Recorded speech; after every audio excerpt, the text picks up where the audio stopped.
L'acuité visuelle est l'examen le plus important en ophtalmologie. Alors, il faut savoir si le patient voit ou ne voit pas avant de commencer pour savoir à quel problème on peut avoir affaire. Alors, habituellement, il y a deux façons de mesurer l'acuité visuelle. Il y a des appareils à projection qui sont habituellement non disponibles pour l'ophtalmologiste, pour le praticien général. Et on a des tableaux en carton qui sont utilisés dans les cliniques externes habituellement. Alors, ces panneaux doivent être vus à une distance qui est fixe, habituellement à 10 pieds. Et habituellement, il faut mettre sur le plancher une marque pour s'assurer que le patient soit à la bonne distance pour évaluer son acuité visuelle. Alors, si le patient se rapprochait du tableau, on aurait une meilleure acuité visuelle que le patient a réellement.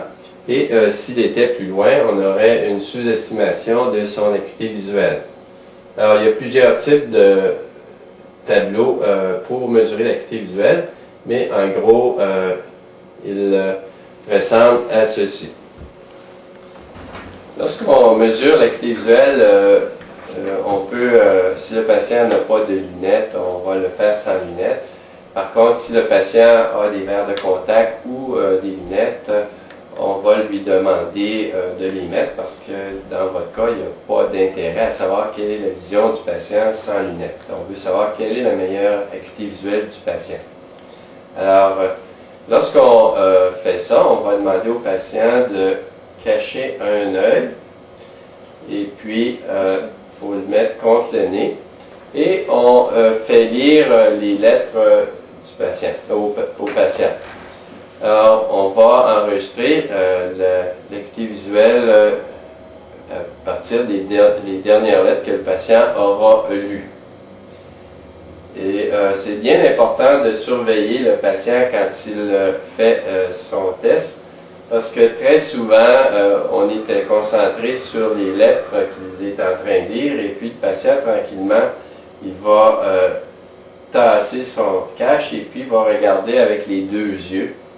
Et à ce moment-là, vous allez avoir une acuité visuelle de 20-20, alors que ce patient-là est aveugle de cet œil-là. Alors, il faut toujours vérifier que le patient a bien caché son œil.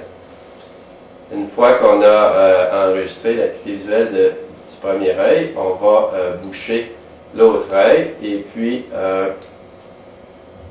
on vérifie son acuité visuelle. Dans certains cas, le patient va avoir une acuité visuelle qui n'est pas 100%, même avec ses lunettes. Et à ce moment-là, on va vérifier si, avec le trou sténopéique, l'acuité visuelle s'améliore.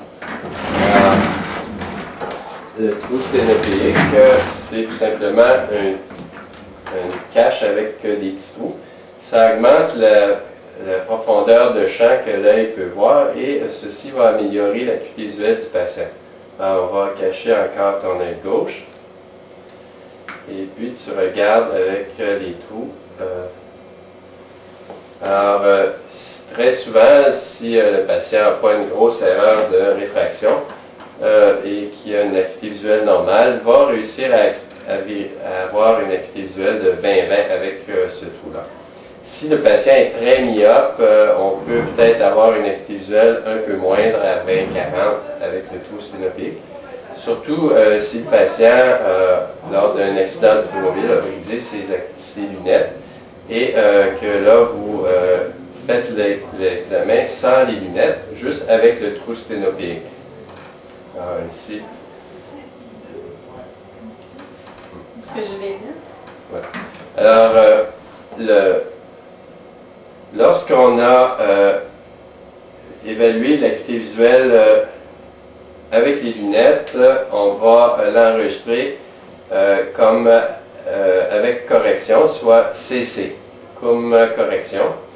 Et si on a fait notre évaluation de l'acuité visuelle sans lunettes, on va enregistrer notre acuité visuelle SC. correction. Et si on a utilisé le trou sténopéique, à ce moment-là, on va enregistrer notre acuité visuelle avec TS, trou sténopéique.